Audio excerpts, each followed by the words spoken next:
Welcome back, and we're still tracking active weather through the morning hours, and we are going to be looking at how much of an impact these morning storms and the preceding cloud cover that will hold on after it will have on the evening round of storms. Because if we get a more overcast scenario during the day today, that could take away a lot of the daytime heating, which would create a more unstable environment for the evening storms to be able to produce some severe level storms. So we're keeping our close eye on that. But here's a look at the local satellite and radar. Storms right now really across our westernmost counties, but rain extending off towards Highway 63.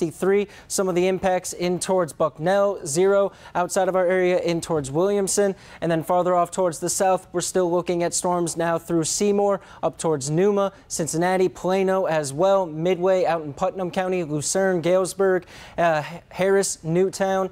All of these areas receiving some moderate to heavy rainfall at times as well. Lowell, Linneus, Brookfield, a nice cell pushing just across Highway 36 in Brookfield right now, but throughout the remainder of the day, we will be looking at how much of an impact this morning round is going to have. So temperatures starting off on a mild note near 70 degrees, and these storms continuing to cycle through the morning in towards the early afternoon hours. And then from there, that's when we got to take a look at cloud cover, sunshine, how much daytime heating we're getting, and we're seeing a lot more clearing effect across northeast Missouri than southeast Iowa. However, lining up with what the Storm Prediction Center has in their outlook, they're really focusing in on tornadic activity well off to the north and towards the Des Moines city area and farther north. But heading in towards 3 and 4 p.m., maybe a couple straggling cells, but it's as we get close towards 7 p.m. and onwards. That's when a cold front will start moving its way in.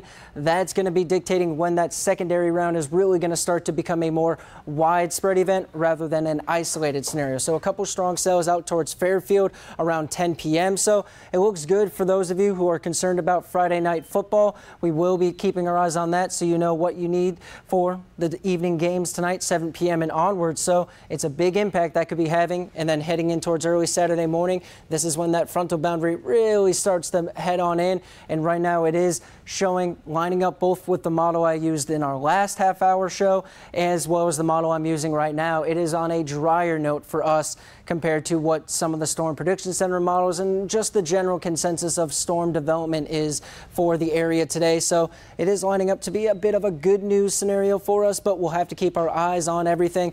Temperatures tomorrow on the warmer side, then another frontal boundary kind of stalls itself out here across the heartland over the course of the holiday weekend. So unfortunately, we're going to be looking at multiple chances on and off of thunderstorm activity. And it's not just today that we have a concern for severe weather.